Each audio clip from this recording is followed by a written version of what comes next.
ফৰ্মখন জমা দিব ওলালোঁ গাইজ। ৰ'ব আৰম্ভণিৰ পৰা কৈ আছোঁ। নমস্কাৰ, মই জয়শ্ৰী। 45 ডেজ মিনিব্লগ চেলেঞ্জৰ আজি এইটো 27 নম্বৰ মিনিব্লগ আৰু আজি গৈ আছোঁ কলেজ। কিহৰ কাৰণে জানে?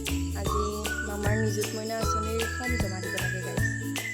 5 তাৰিখলৈ ডেট আছে, হ'লেও আগতীয়াকৈ দি থৈ দিয়াটো ভাল। আৰু ৰাস্তাত এয়া চাওকচোন, পানী গাইজ। পাথৰী ঘাটৰ পৰা বানুগুচি লাইনৰ ৰাস্তা এইটো চাওকচোন কিমান পানী হৈছে। ফাইনেলি ফৰ্মখন জমা দিলোঁ গাইজ। আৰু আমাৰ ছোৱালীখিনিৰ কাৰণে এনেকৈ বক্স ৰাখি থৈ দিছে, ষ্ট্ৰীম ৱাইজ আৰু ছেমিষ্টাৰ ৱাইজ। লগৰ কেইজনীৰ উৎপাতত এনেকৈ মুখ ঢাকি থাকিবলগীয়া হৈছে গাইজ। মানে কেনেকুৱা ভাজত কেতিয়া ক'ত ফটো যায় ঠিক নাই নে। এয়া দেখিছেনে, কাণ্ড কৰিলেই অলপ কিবা কৰি থাকিলেই মানে ইনষ্টেণ্ট দি দিব। কি ক'ম গাইজ, মানে মাস্ক মাৰি আহিব লাগিব আৰু কলেজত। ইমান গৰমত আমি ক্লাছ কৰি থাকিবলগীয়া হৈছে দেখিছেনে গাইজ।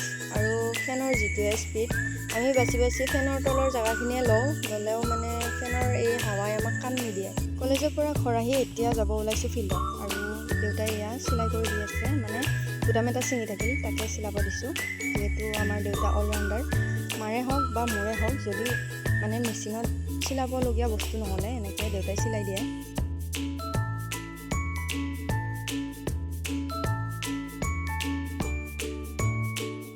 মই এতিয়া ফিল্ডত যাবৰ কাৰণে ৰেডি হৈ গ'লোঁ গাইজ।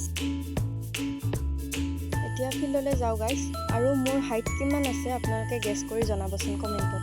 আজিলৈ বাই বাই, নেক্সট মিনি ব্লগত আকৌ লগ পাম।